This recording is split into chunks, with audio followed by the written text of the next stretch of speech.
Oh, take a deep breath because this is going to be a great call. I'm super excited. Hi, I don't know everybody that's on the call, but if anybody's here for the first time or new to EXP, one of the things I love to do is get everybody talking, if they will, unmute themselves. Hey I'll lead Peggy, us off. There we go. We have one. Hi, I'm how are you? Ava. I'm in Fort Worth. You're in Fort Worth. Great. Is Yeah, this it's your not my first first call? time. Oh, No, but wonderful. you said talk, so I'm talking. I want you to talk. How did you hear about it? I get the emails. I'm in Jean's group, Okay. the text messages. So I get the text messages. Yeah. Well, for your first one, you picked a really great one to jump No, in it's not on. my first one. It's Oh, not it's my not first your one. first one. Yes, Okay. I'm a repeat offender. No. Oh, Yay! Anyways, I have a quick question because we're a small group before everybody joins. I'm doing a doctoral program and I'm looking for a team to do a free analysis of any bottleneck that we can fix. It's part of my assignment this 7 weeks. So I said I'll mention it here. If anybody wants free systems analysis, if there's any bottleneck, lead conversion or anything like that, that it's a free service that we're doing a project to help clear that bottleneck for the doctoral program. All right, okay. thank you. Thank you. All right. Who else is here? Oh, I haven't seen Dee Dee in a while. I'm so excited. Dee Dee, hey, how are you? Hey, Lisa, I Peggy. love I'm so glad you're here. Where have you been? What's going on? Me, I just got in from the gym. So I Good have for you. wet hair and all that stuff, right? I usually go earlier, but today was a little bit of a slow day. So yeah, no, I've been away doing some things, and I'm sorry I've been missing your call. Sometimes I've had classes lining up with my CE, which I'm taking them early, Yeah, and I'm smart. prepping for the start of my next education journey is getting my master's. So that's I am so happy about that. I've been wanting to do it, and finally I can do that. So thank you guys for your patience. And I've been missing you all. But I've caught the replays. So thank you. Hi Oh, Leslie. I good. see Leslie on there. Hey Leslie. But it's nice seeing you, Peggy, as always. Hi Good Annie. seeing you guys. Okay, well, we are going to roll into this. So, I want to introduce a very dear friend of mine, friend of mine, longtime friend of mine, Tony Caliendo. We go way back. We met, I don't know how many years ago at Jean and Susan's lake house outside. And I think, Tony, we sat out there and talked for 3 hours. I mean, whoops, you're muted. Yes, and we sat there and we talked and we ignored everybody else. We were in our own Yeah. little bubble, which is pretty typical when we get together. Right, right. So, as I said, Tony and I go way back along with his husband Reagan. And when I went to Laguna Beach to open up the luxury office there, next thing you know, Tony raises his hand with Reagan. They said, okay, we're moving out there and we're going to be in your office. So they watched the growth and everything that happened. And, I don't care. Tony, you were a MAPS coach. I have nothing bad to say about KW. I am so grateful for the opportunities that we have. And if it wasn't for them, if it wasn't for KW, we never would have met. I wouldn't have known Gene and Susan. And we take what we get from those companies and we just bring it forward, guys. And that's exactly one of the things that I hope that you all remember to do because we're all a melting pot here. And with everything that's going on out there, we all have something amazing to bring. So let's not forget where we came from. Let's respect where we came from because I guarantee you, you all learned something amazing from where you were before. And when you look at the industry changing, I worked for American Airlines for over 20 something years. And when you really stop to think about it, there's only three major airlines left.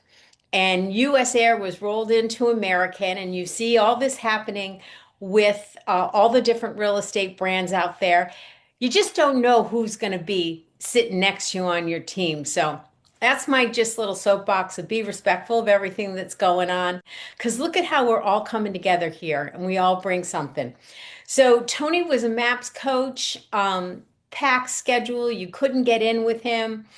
And I have to say that I've listened to his coaching sessions quite a while ago. 7 years ago, I was actually a coach for Rethink Coaching. I've learned so much. And when he was talking about launching his new book and everything that he does, I'm like, please, please, please, will you come on and talk about how we can simplify things in our lives, how we have to stop running around like chickens with our heads cut off and, you know, work smart. And I don't know, Tony, I'm going to just turn it over to you because you're going to Yeah, talk about everything here. we are going to talk about everything. And, Peggy, I love what you said, right? I think about we've all have a past at a different brokerage, or maybe this is our first. And it's like you go through a buffet of food. You take what you like and you leave what you don't. And so you and I came from Keller Williams, and there is so much great to take, and there's some things that I left on the buffet line. Yet, Yep, I think if we all just respect what the other brokers have that works really well for them and we learn from, it makes it really a beautiful thing. it And does. you and I chatted about this. So the book I wrote is called Less Over More. It's being published and it will be physically available August 25th. It's available now for pre-sale. But this really came about when I was an agent back in the day and had a coach, and then it kind of put it away for a while when I became a coach at a different company and brought it back out about 7-ish years ago. I had a lot of agents coming to me saying, you know what, I've built my dream business and it's turned into a nightmare. I'm burned out. I'm frustrated. I'm full of anxiety. I can't retain people. I'm just on this hamster wheel. And I started reflecting back on this whole theory of we've been conditioned in our society, especially, that the way to success is through more, more production, Hmm. more luxury handbags, more shoes, more this, more that. And it's a reward program that we've bought into. And I always laugh and I say I think it's one of the biggest lies that we have been sold, and especially here in the States, that more is the answer to everything. Just do more. If you're not happy with what you've got going on, just do more. Call 20 more people, call 10 more people, do 3 more open houses, do whatever. And the reality is, more is not the right answer. The right more is the answer.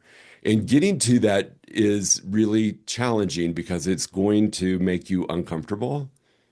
Because the way that I look at growing to success is through subtraction, not addition.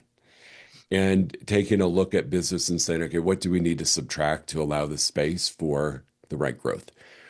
So I give this analogy and tell me, your thoughts on this, but this is how I view myself and I view other humans. I think about just think of the visual of a dry sponge and you put it in a Hmm. sink and you turn the water on. And the water hits the sponge and what happens? Expands, It comes to expands, life. right? Yep. And it starts to absorb the water. Yet Hmm. at some point, what happens with the sponge? It It, disintegrates. It's It dries saturated. out. Yeah. It's yeah. saturated, right? It just can't take on any more. And it's Hmm. not until you pick that sponge up and you wring it out that you've created the space for more to come. And so I think about myself as a sponge, the water as opportunity, and occasionally you have to wring it out of the stuff that it's been holding on to create the space for more of the right things to show up in your life and in your business. So that's really kind of the philosophy behind the concept of less over more. It's not just that we don't have to do as much to be successful. We have to work. It's just where is our energy going and where is our attention going to the activities that really make a difference, not only in your production and your success in business and life, but also do it in a way that's joyful. Because I don't Hmm. think you have to do it in a way that's not. And some of us have settled for that, again, just because that's what we believe to be the path. So that's kind of the concept of less over more. So thoughts or questions about that so far? Are we good? I think we're good. Keep going. Okay. Yeah.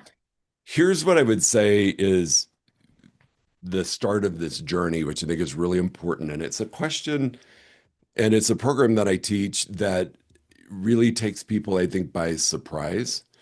And it's a simple question. So if we're going on a journey, which my clients have gone on with me to this concept and the framework of less over more, we always start with this one thing. What's your definition of success? And 9 out of 10 people have not stopped to create and craft what their definition of success is. Where we've adopted other people's, our parents, our industries, our brokers, our peers, what we think we should be. But really, when is the last time you sat and wrote out a statement of what success means to you? Most of us haven't done it. No. And I think, Peggy, you and I talked about this not long ago on Yeah. a private call we were having catching up. And it really is that moment of what is your definition of success? And then we take that and we create what's your identity. Those are the two really first steps on a path to creating a life of less over more. You've got to know what your definition of success is, and you need to know what your identity is. Because without those two things in place, getting to goal is really challenging. That's when getting to goal seems really hard, or we're burnt out, or we get frustrated, or we're on that roller coaster, is because we really don't know what success means to us. So I'll share a story back in the Stone Ages when I was in production. So I got into production in 2001, and I had a team starting in 2003. And we did really well. We were always in the brokerage top three for ranking. And what I would find amusing is we would get invited to all of the awards things, top this, top that. You get your little certificate, you get your crystal award, and all that fun stuff. And it was great to be recognized. I'm not diminishing that at all, but that didn't really matter to me. What really mattered to me was who was I helping buy a home or sell a house? Who was I helping on that journey? And what was the impact that I was making? And it was the moment that I realized that everything changed. Because the broker's definition of success was what? The typical stuff, right? Mhm. GCI, sales volume, Right. market share, all of the statistical things, which are important and we need to track to grow our business. But that was not my definition of success. So I'd always leave those award ceremonies with my goodies in tow, thinking, I could have done so much more with that hour and a half, but here I am, and I got my award, and off I go. And as soon as I realized my definition of success was different, and then I went back to my team, I had 5 team members, and I did an exercise with them on what's their story of success. Our business blew up. We went from Wow. doing really, really well to doing exponentially well. We would have, I'm sorry, I can't talk with my hands on my new camera or it zooms in on me. Uh, we would easily close 40 units a month. And so we were just in a really good place. And it was the one thing that we did was I knew what my definition of success was, and I knew what theirs was. That's the tipping point. So I would invite you all to just take a step back and say, what is success to me? And walk through and I have an exercise I'm happy to share with you that'll take you on that journey that you can figure out what success looks like for you. So, Tony, I have a question because Yes. the word success is everywhere. It's like as soon as we're born, we hear about being successful in this. Yes. Why do we struggle with writing our own definition of success? We adopt everybody else's, but until you really asked me this question and then what the identity is, I had to take a deep pause there. So, what is holding everybody back from this? I think it's just the way our culture is, right? We're taught a lot of things in school, and there's no classes on helping you figure out your success, right? I remember I was not a great student. Shocking, I know, but I hated being in constraint of school. And I can remember the excitement of finally getting ready to graduate and going to talk to the guidance counselor about what I was going to be able to do next. Mhm. And for those of you that maybe are the same age or a little bit younger or even older, we were really told what we could do, Right. right? You can be a doctor, you can be a lawyer, you can be a business person, you can be a mechanic. You were given kind of a list, but not Hmm. once did anybody ever ask, What would make you happy? What would make you feel successful? And what does success look like to you? Never. So I think it's one of those things that we just inherited, almost like a cultural norm. We just Hmm. inherited and have never been challenged to stop and view what is success to me. And it's really, and I'm glad you asked that question because until you do it for yourself, you're going to live somebody else's story. Hmm. You're going to live somebody else's story. Like, I need to sell 10 more units. I need to recruit 10 more people. I need to um, have bigger market share. I need to be a luxury agent. We start living into somebody else's story of Hmm. success. Sometimes it will serve you well, and other times there's a big disconnect. And when there's that disconnect, it's harder to show up and do the activities because you don't own the story. That is so true. And I just kind of, can we open it up for a minute? Has anybody got comments on this? Or, some of us went to college because our parents told us this is what we had to do, or, Yeah. our own identity. So, who wants to be vulnerable here with Tony? You're just with a small group. Leslie's got her hand up. I'm gonna make you guys laugh, but this made me realize that when I was a little girl, the definition of success was having a shower in your office so that you were successful enough that you had this big office that you could run to work or go to the gym while you're at work, and you were so successful that you had a shower in your office. And I'm sorry, but my mind went there as you were talking because that was Love the it. expectation of That's success that great. I had as a little kid, as silly as that sounds. That, And now yeah, I have a shower in my office because my office is in my home, thanks to Ian. So I was kind of cracking up just a little bit. So you've arrived. You have hit that's success, it. right? But that's a great example. Some other people that I talk to, will say my definition of success was to find a mate, to get married, to start a Mm. family. That's success. And they follow that, right? And then there's some disconnect. And here's the important thing about what you're saying, Leslie, is like when you know what your definition of success is, the trickle down impact of it is significant on your willingness to show up and do the work. Mm. When you're disconnected and you're living somebody else's story, it's when you, as an agent, as an entrepreneur, business owner, human being, may be doing things, but you're not doing it consistently because the success, it's running in the background, but it's not really compelling you. So you'll lead generate one day of the week instead of five. You'll lead follow up occasionally. You do things on a more sporadic versus consistent. So knowing this one thing can make things be more consistent, which is the secret to success. Anybody So, else? Yeah, Peggy, go ahead. no, go ahead. Hi, Janet. Janet, I see a hand up. Hey Tony, how are Okay, I see. you? Good. Better now. I get to see you. Oh, likewise. I'm older than a lot of people here, but all I wanted to do when I was a little girl was two things. One was to be a professional roller skater, which obviously was not going to happen. Ah, good for you. Love it. Was that But the roller derby?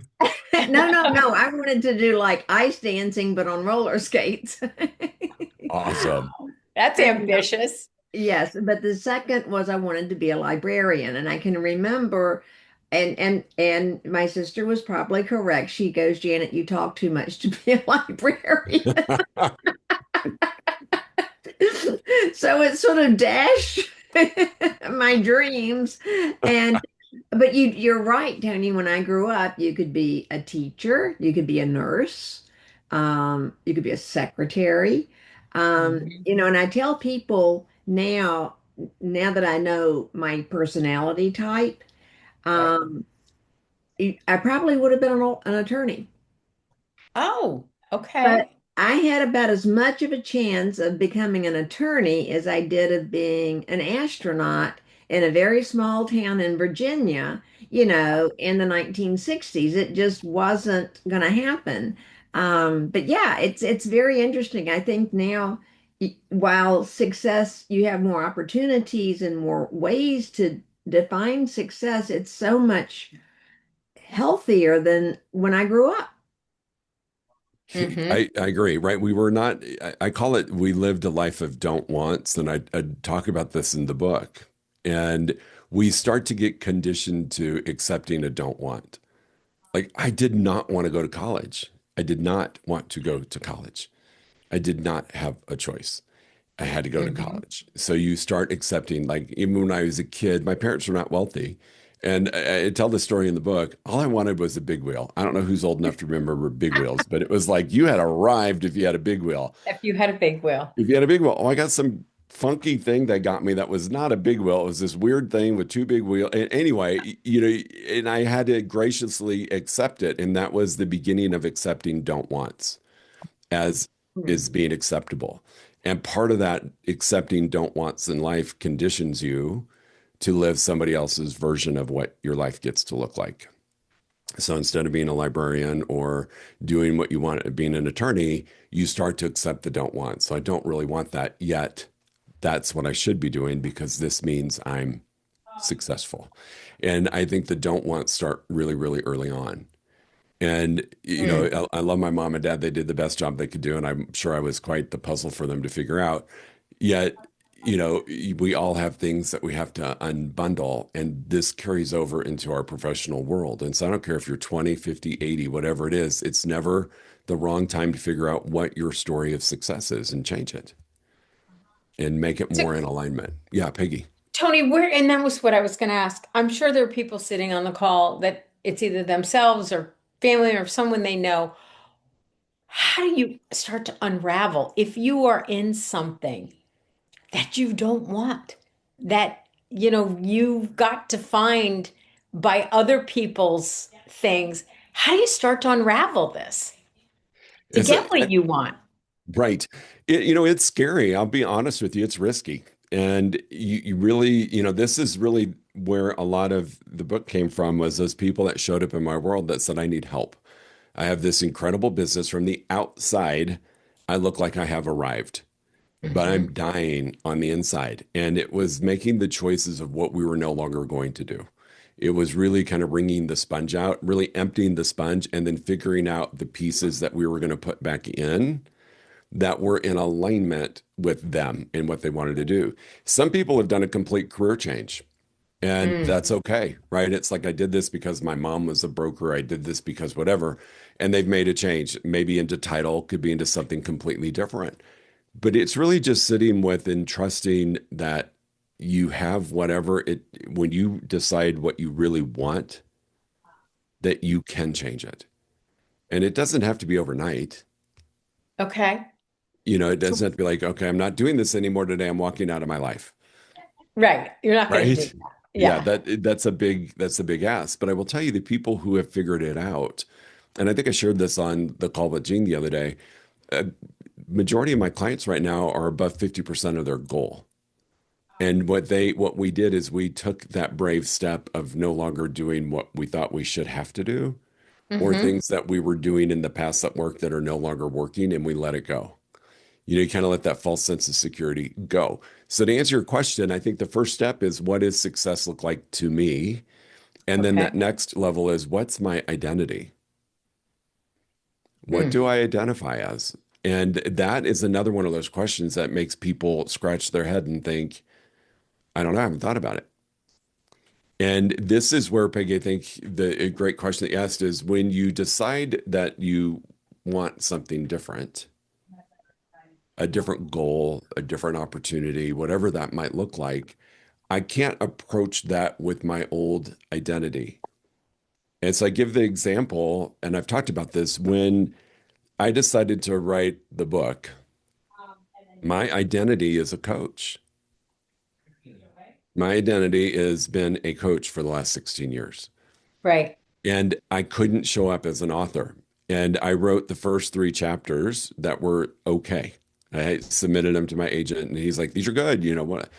And then as soon as I started saying, this is no longer who I am, and Hmm. I started dropping off the pieces of the identity that were no longer me, and I changed it, my writing became stronger.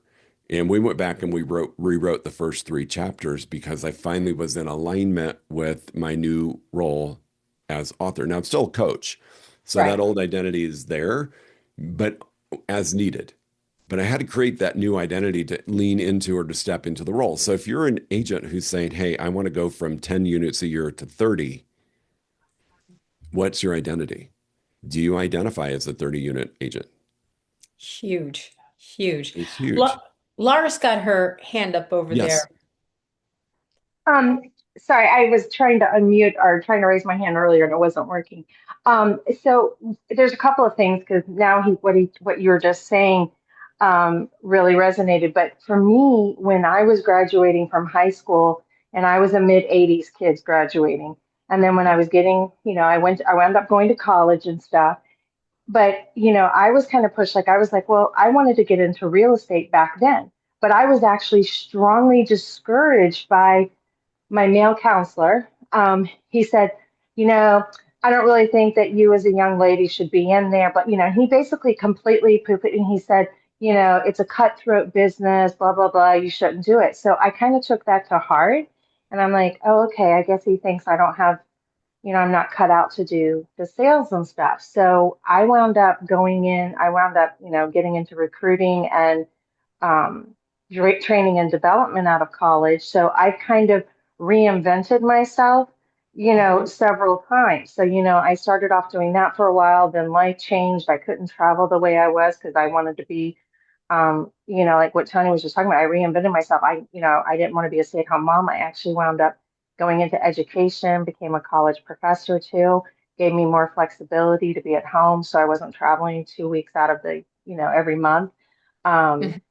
because I was gone sometimes for 2 weeks at a clip with my old job in human resources and training and development. And then, finally, I was transitioning out of my college life and became a realtor 12 years ago. So I finally did this, even though, this male college counselor was telling me that, I couldn't do it. He's like, no, you need to take the safe route, But, it was just all those kind of things that even in the mid 80s, they were still kind of trying to pigeonhole he was at least he was trying to pigeonhole the lady, as girls into certain types of roles and everything. Mhm. So, but I mean, this is really good. I heard you, Tony, on Monday with Jean's call, and then when Peggy said this, I'm like, okay, I finally can get back on the calls because I've been absent for a while because, unfortunately, Peggy, but I've been following back up with them because personal life just kind of It gets in took the a way. hold of things. Yes, it does and everything, but I'm back. I have gained back four and Good. a half hours of my week each week now, so I'm done with that. So, but Fantastic. anyway, well, thank you so much for this. But and I'm already like seeing with like my team, I'm like, okay, everybody has to get a copy of this book. This is going to be our book club. Everybody has to do Great. this. And as soon as this post, it's like I'm sending it out to my team and going, you have to listen to this. And we're going to get on a Zoom or an in person, and everybody has to tell me what they get from this. So I'm I love it. already seeing where this is going to Laura, help. So thank you. thank you. Thank Thank you you, for Laura. saying that. And I love that, people are going back, Tony. This gets archived. It's on our website. I'm on my YouTube channel. People get to go back and listen to this because when you have a topic like this or a lot of the other topics and speakers that we have, you sit here, but you don't absorb it all. And I Right. love that we can go back and get nuggets. And Laura, that you're going to share it and do a book club. Woo, huge success on this call. That's awesome. I love that. That's fantastic. That makes my heart happy that, the whole reason I did this, my vision is to change how the world defines success. And that is my quest as I move forward is let's change how the world defines success. And then also for you as an individual to redefine success through the power of less. And Mm. it's really important. I think we have just, gotten into a rhythm um, as a country or as really a society that we just are in this get more, get more, get more, get a bigger house. I'll be happy when we have a lot of destination addiction. I'll be happy when I have this and we don't enjoy or have joy along the way. And part of creating joy is redefining your vision of success. So I do want to, Peggy, talk about one of the exercises that you can do because the topic is less over more. And Hmm. I've shared that a lot of my clients are exceeding goal. We've moved our December 31 goal date to October 1st because we are so far ahead of goal. A couple of us have raised goal, but we've made now October 1 our new date to hit goal. So our Q4 is going to look completely different. And one of the things I would say, we sat down and we recreated what definition of success was. And I want to make sure I make this clear. It is going to change. Hmm. It is going to change. It's not static. And so you have the power to change that at any time. If you start to feel out of alignment or it's not congruent anymore, sit back down and revisit what your story of success is. Once we did success and identity, then we moved into a really simple exercise. This is what I know to be true from coaching for over 16 years, is the majority of us were gifted with the shiny object syndrome as broker realtors. We like to do a lot of things. And on average, agents are doing about 10 things a week in the name of lead generation or lead follow-up. Hmm. And I would say, first thing I would ask you to do is just to list the 10 things that you do on the regular. Database, open house, social media, whatever it is, list it out and really sit with it. Some people get to 7 and they kind of peter out, and that's okay. But I know for a fact we do a lot of stuff that we're dabbling in. And I just want us to kind of dump it all out of our heads and say, what are the 10 things I do the most every week? This is when I laugh because I say this and I had to say it about myself.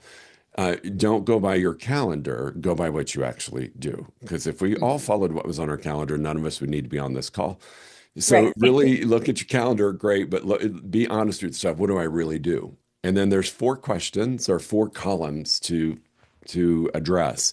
So let's just say open house is one of the things. So I do open houses every week. Great. Is it a high value or low value action strategy?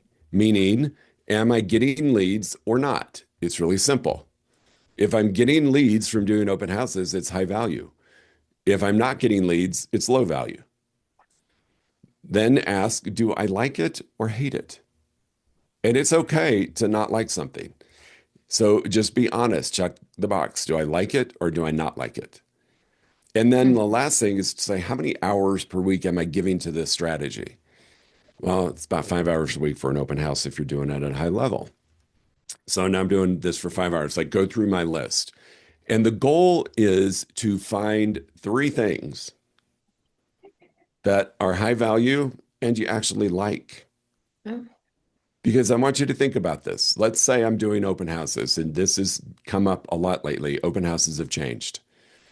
For some agents, it used to be a really good source of business. It's not anymore. Things have just changed, but we do things out of habit. So if open houses are not high value any longer, and you're spending 5 hours a week doing it, what would happen if we took that 5 hours and reallocated it? I'm not saying like take the whole 5 hours and say, okay, now I'm going to move 5 hours to database. Maybe we take 3 of the 5 and take 2 hours to have time for yourself, Hmm. to go do something that you enjoy, a movie, relax, be with your family, take some time off, whatever that looks like. But you start reallocating. So you start identifying the wrong more. Like if I'm doing open houses and I'm not getting leads and I'm still doing it and it's been over 6 months since I had a lead, do I really need to keep doing open houses when I've got other things that are producing leads that I like equally as well? Hmm. So here's the thing that I want you to think about.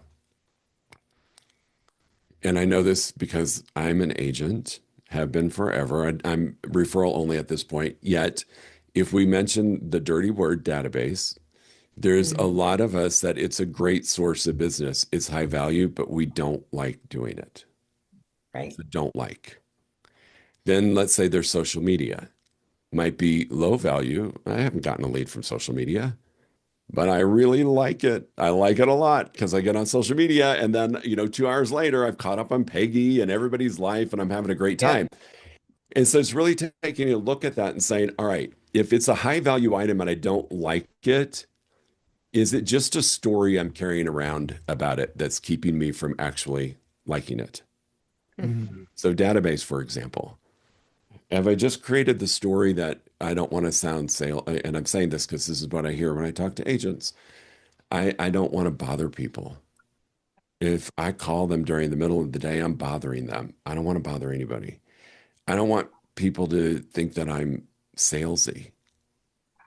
I Wow. don't want to be told no by my database. So we have this story about our database, which is keeping us from actually liking it. And so if we just reframe the story, I mean, that's really not true, right? Are you bothering people? Has No. anybody ever told you you're bothering me? No. But we hold on to it like it's gospel, right? Mhm. And so we Right. just change the story. If I call Peggy and she's in my database, what if I'm the one voice she needed to hear today to feel good? Yep. What if Peggy's thinking about doing a remodel and I show up and I say, hey, if you ever need any vendors, I've got a list that could help you out.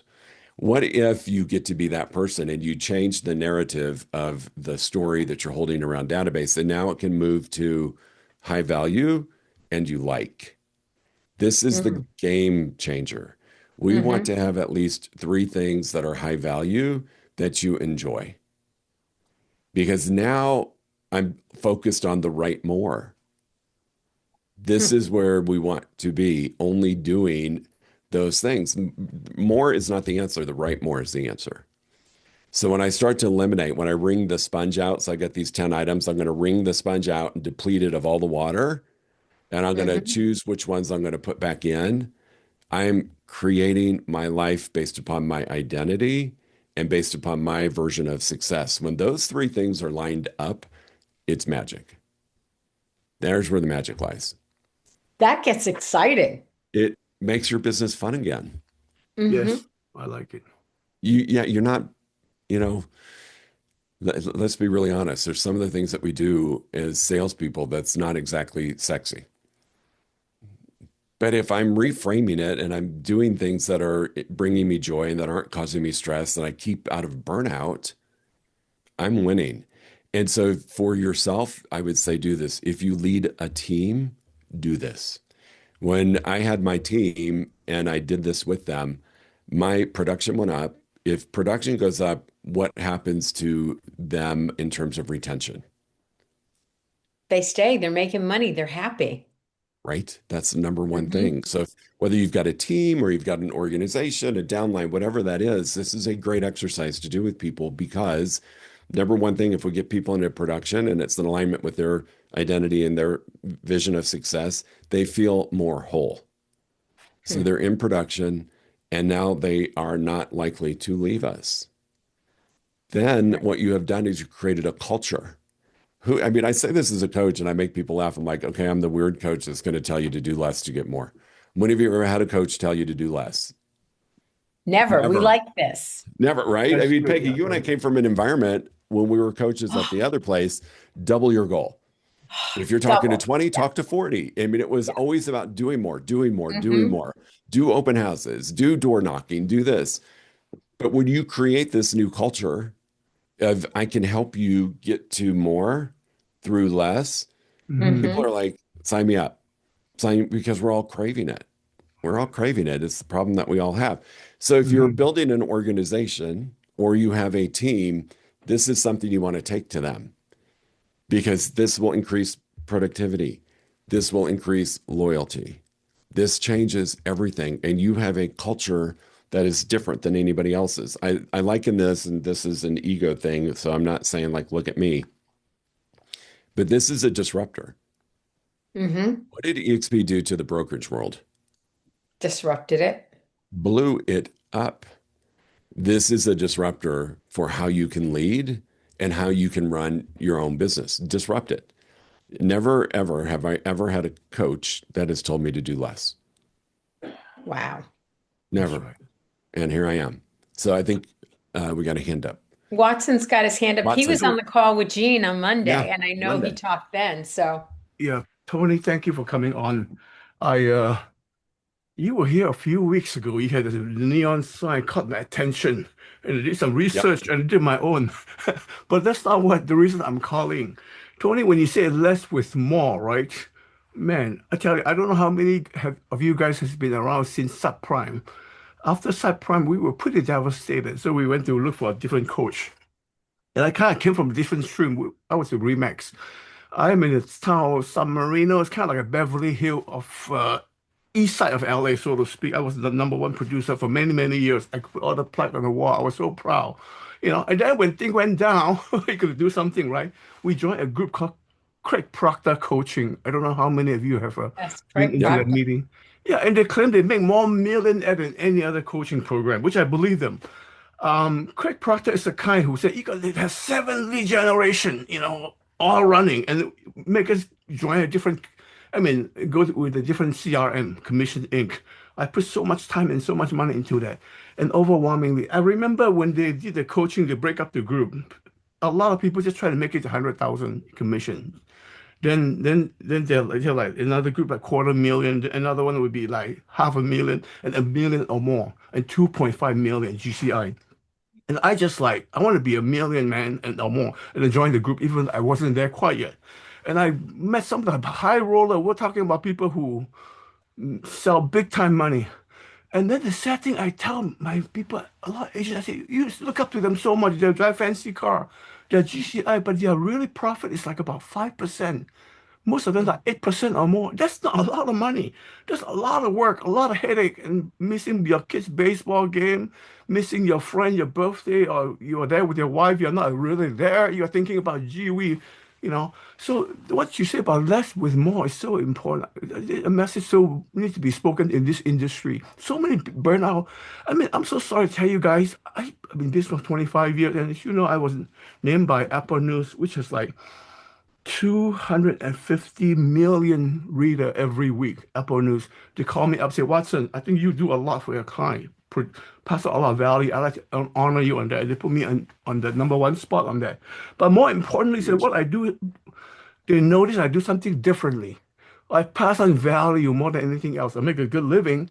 And it's just, I see so many divorces among our industry, so many people, substandard. They say one thing to their client, they do something behind the scene. They're so respectable in the community. They contribute money. They have a fancy this, fancy that. But inside, there's so much emptiness, so much brokenness, really. You really, honestly, you talk to realtor, how many people are fulfilled? Most of the people doing things just to, make their broker happy, look good, and all the vanity stuff. And I think your message is highly, needed in our community. And I just wish you all the best. Thank you, Thank Tony, you. for coming on. Yeah, thank you so much. Thank you. Thank you. What you said is really important. We're looking at this through the lens of business, but in the book, I talk about health and I talk about our lives, as a society, especially as Americans. The storage business, the self-storage business is, I think we have about 300% more than any other country that Wow. we accumulate things just for the sake of accumulation. And it's part of this spills over to every area of our life, right? How you do one thing is how you do everything. And, you accumulate more just because. And you look around and you've got so much stuff and you don't give it away and you put it in a storage unit so you can make space for more, More. right? More cars, more bags, more shoes, more whatever it is that you're collecting or doing to make yourself have a Hmm. temporary moment of happiness, different than joy. And so happiness is created by external, right? Happenstance. So you buy something, you feel good for about a minute, and then the dopamine hit wears off, and you're like, well, now it's just a car payment. I felt really good Hmm. about buying that Mercedes, and it felt really, really good, but happiness wears off. And so Right. part of the journey of less over more is to also filter it into your life because there's a difference between joy and happiness. Joy is internal. Joy can be called on at any time. Happiness is external based on something happening, happenstance. And so a big part of what you're talking about is this spills way beyond lead generation. This spills way beyond my identity as a business person. It's like, what's my identity as a human? And so there's a lot of different factors to take in the book that walks you through different elements of why less over more is a different way to live your life that can cause joy. And that for me is really important because I can be happy through things, but I want joy. And Peggy, you and I have had this conversation so many times that Yep. we are the creators of joy. Like we have it within us, and I want to be able to call on that. But with all of the noise of the stuff, Hmm. the joy gets pushed down. So anyway, thanks, Watson, for bringing that up. Lisa, I think you got your hand up. Yeah, thank you so much, Tony. This is so good. I was on Monday as well with Jean, and one of my, it's funny you just touched on this because if I'm not even going to dare turn my camera around, but one of my projects, one of my words for this year is declutter, right? Because Love it. I feel like a lot of my challenges over the last few years have been clutter. Clutter metaphorically, physically, all of that, right? We don't have a lot out, but we had an attic full. We had under our house crawl space full. So a couple weekends ago, I told my husband we're taking everything out. He said everything. I said everything out, and we're putting it in our house, and we have to live amongst it until it's gone. Right? Love it. Because if you do it piece by piece, it never gets fully cleaned, right? You do a bag here, a bag Hmm. there. And so we're under a huge project now. Second week, we're almost down to just a few things, but nothing is going, we only have suitcases in our storage. That's it. Nothing else is going back in there. Love it. So if it doesn't fit on the shelves in our garage, we don't need it, right? Wow. So that has been a huge project. But another piece of what you're saying too, it resonated a lot. And on Monday, I told you I was going to kind of think over things between now and today. And one of it, and you said it so well when you said, if you don't define your own version of success, you're living someone else's story. And that is so huge. And I think as a people pleaser, I live other people's stories all the time. Yes. And so for me, the challenge in all of this is disconnecting from that people pleaser side, right? To fully own what's my story. So that's where a little bit of where I said I was going to kind of marinate. And that's a little bit where, Hmm. not that I'm stuck, but where I think that takes a little bit of time because that's a lot of self-reflection and that's a breaking of a personality, right? Like, Hmm. so that's a little bit more challenging, but I love all this. Yeah, that's a I'm big definitely shift. reading your book and having my teammates, my coworkers that are around me every day, like we're going to do this together. Yeah, so I love Awesome. it. Awesome. Thank you so much. I appreciate that. And you know, you say something really important, right? Some of us are people pleasers, and so we live a different version of success because we have their needs first. And I don't think that goes away, but when you get really clear on what your story of success is, you get to show up differently even for those people that you're wanting to make their lives better. And Hmm. you start to, Peggy, you and I have had this conversation. I think over time, you start to identify who gets to be in your front row. Who of my Yeah. people, like Peggy's front row, right? She's that person that I want in my front row. There's people that aren't in my front row that used to be, that are Hmm. a little bit more distant. But when I'm clear on my story of success, my version of success, and my identity, I started to realize, Lisa, that as a people pleaser, there were some people in the front row that didn't really belong there. Yeah. And when I gave myself permission to move them to the back or to the balcony or the parking lot, things Hmm. really started to change. And I got to live a more authentic life. I got to live my story. And I think it's really important as a people pleaser for you to really get clear on success and identity. And you'll start to realize, and it's not like I was like, I'm never going to do anything with this person again. But I realized how much energy I was willing to give to this person Hmm. because they weren't in that really special place, that front row. And my I front love row that. is down to, I think 7 people right now, which I'm really good with. And then I got the other rows, which is fine. And they're still in my life and we still do stuff. But where I choose to put my energy and time is my front row.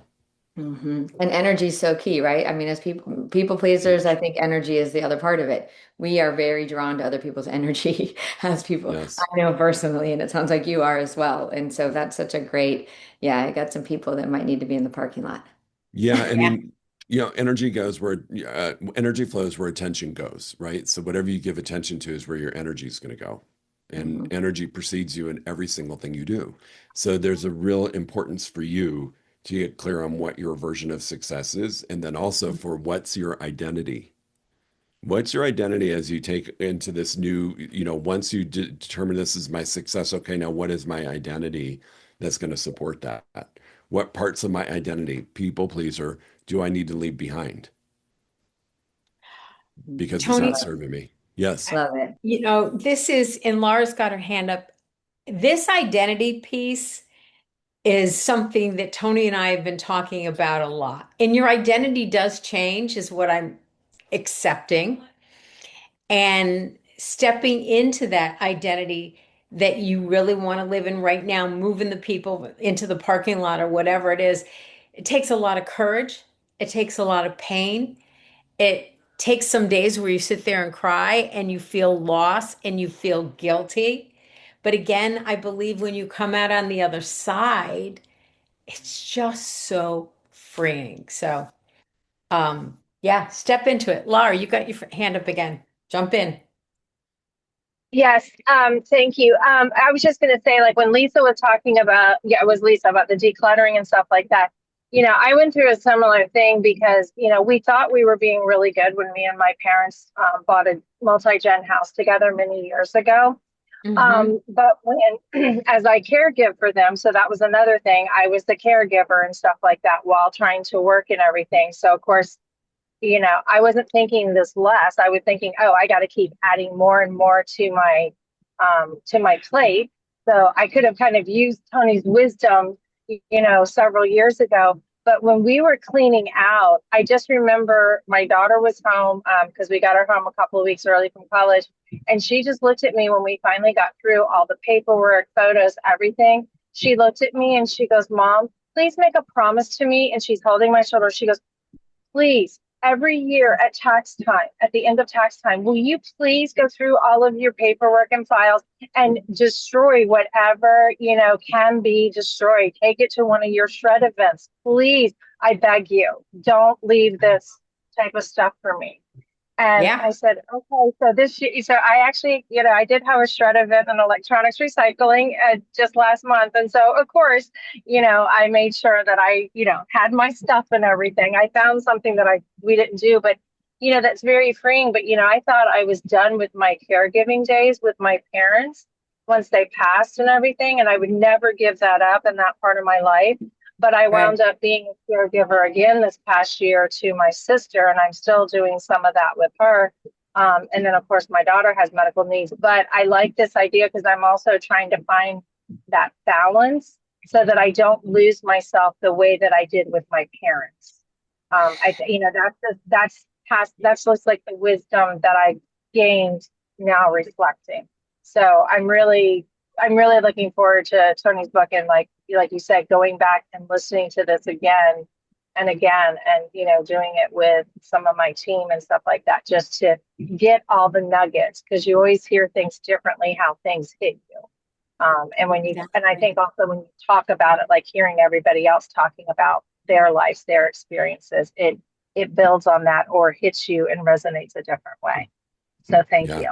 Yeah, thank you. No, thank you. Thank you for being here and for participating. It's huge. Sharing stories, team, is how we learn the most. So Mm-hmm. those of you who are coming forward and taking a step and sharing, it's really big.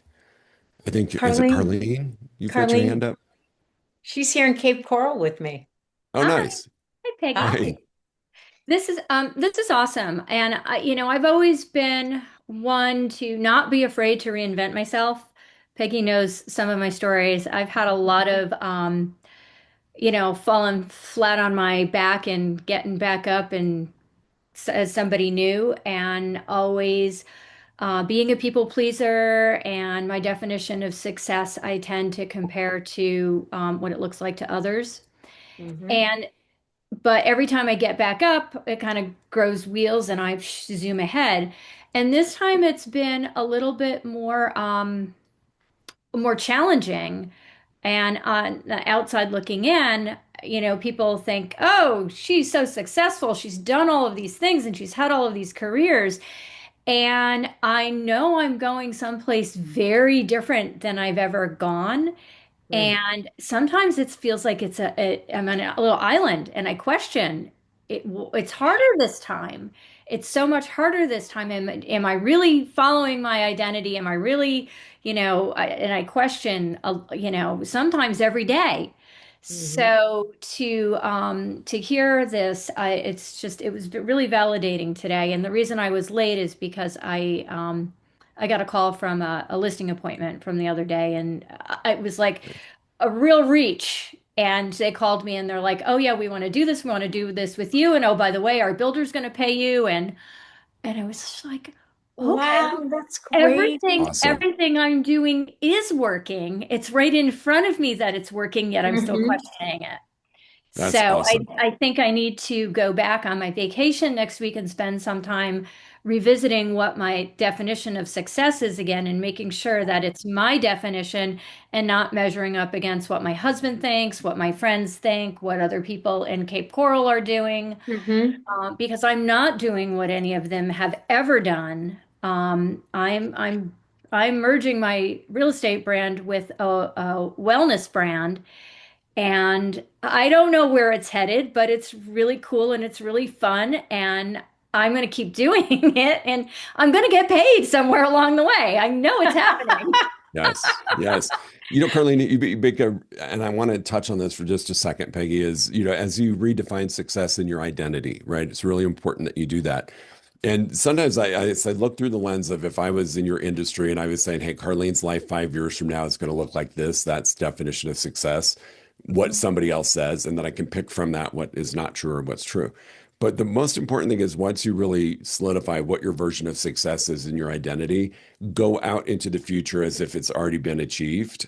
Hmm. And, hey, it's December 31st, 2026. My gosh, my success has been phenomenal. This is what I've done. The brain is recording it as already done. And it's like, whew, I've done it. Now I know I can get there because the brain can't tell the difference between real and make believe. It's so when you Hmm. Right. live it as if it's already happened, the brain's like, Yeah. oh, that happened. Awesome. Yep. Check. And it's And it almost, supports you. you're right. It's almost like I'm too smart for my own good because I've done that before and it's looked differently. So now I'm like, well, I don't know what it's going to look like, but it has to look like something in order for me Yes. to, and you're so right. I have to do it Love anyway. it. Even though I You, know AI is going to change it, the yep. industry is going to change it. I just have to have I have to do it. You're right. Your brain's looking for the path of least resistance. The brain's looking to conserve energy at all times.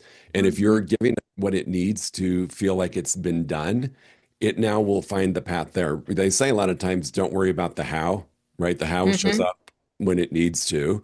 Yeah. Yeah. When you give your brain permission that it's already happened, it's now got a GPS of where it's going. And it will start to support you in a really amazing way as you're moving towards this new story of success. So I love that you said what you said because it's really important to live it as if it's done. Yeah. That Thank is you the so much. best advice. Two things. One, Tony, do you have a QR code or where does Yep. everybody get the I can book? I put up a don't see QR anybody. code. And So then here's the, yep, go ahead. is it Eny? I don't know how, Inwena? In Aina, that. How do you Aina, say it? Aina. Aina. You put out a tremendous offer and there weren't a lot of people on the phone. So just quickly say you're going to get your doctorate and you need a study on a team. Yes, ma'am. Sorry. So it's systems thinking, and so looking for a volunteer team. It could be two, three agents or more, and looking to clear any bottlenecks. So things like lead conversion or any bottlenecks. So the program is to work with a team and help them resolve that, find out patterns, what's Cool. causing that, causal loop, and all of that, and Can help you them please, resolve can that. you, would you, that's a great offer. Would you please put your number in the chat? I Yes, just, ma'am. I think Uh, that's That's wonderful that huge. you're offering to do that. That's amazing. And Huge. Tony, who knows, you might have some teams that would like to have a little study done on them. You bet. Yep. Thank Teams get you. study. So team, here's the QR code. And just always remember lessovermore.com. You can order the book anywhere books are sold, Barnes Noble, Target, all the usual places, Simon Schuster, all those. If you order from lessovermore.com, we've got some bonus items. So we've got some discounting and some different items that aren't offered through Amazon or the other providers. So you are more than welcome to do it on wherever you buy books, but this way you get a couple bonus items if you just go to lessovermore.com. So that's the I QR code. I'll love take you it. there. This has been another amazing call. I want to thank Tony so much for coming on and sharing your wisdom. Um, you know, Thanks for having me. anytime, anytime. I'm always looking for speakers You guys have my phone number, but if you don't, 860-638-7944. Text me, call me, reach out to me. Tucker, good to see you sitting there. Watson, love it. You guys on the West Coast that get up so early and join this call. I appreciate it. Annie and Steve, you're like 3 hours and you're 6 a.m. out there too. So share this. And Tony, great success. Wishing you the best with the Thank book. you. I can't wait to get my autograph copy. Thank you. I'll get it to you as soon as I can. All right, All right, guys. team. I'll Thanks for see you everything. next week. Thanks, everybody. Thank Lisa, I'll see you you. soon on a call. Yes, that's right. Thank Thank you. you. Thank Got you, big things Peggy. Thank you, going. Bye, Tony. Thank you, everyone. guys. Welcome. Bye, Bye. guys. Bye-bye. Peggy, I just want to say Tony has a great radio voice. Does he have a Yeah. I podcast? was thinking the same thing, Didi. I'm like, it's yes, His voice 100%. is amazing. I Rude. can listen to him all day long. So I'll good. tell him. All Yes, right. please do, Peggy. Thanks, Bye. guys. Bye, Bye. guys. Thank you. Thank you. Bye, Bye. Annie. Bye, Leslie. Bye, Elisa. Everybody. Bye, Thanks, everyone. everybody.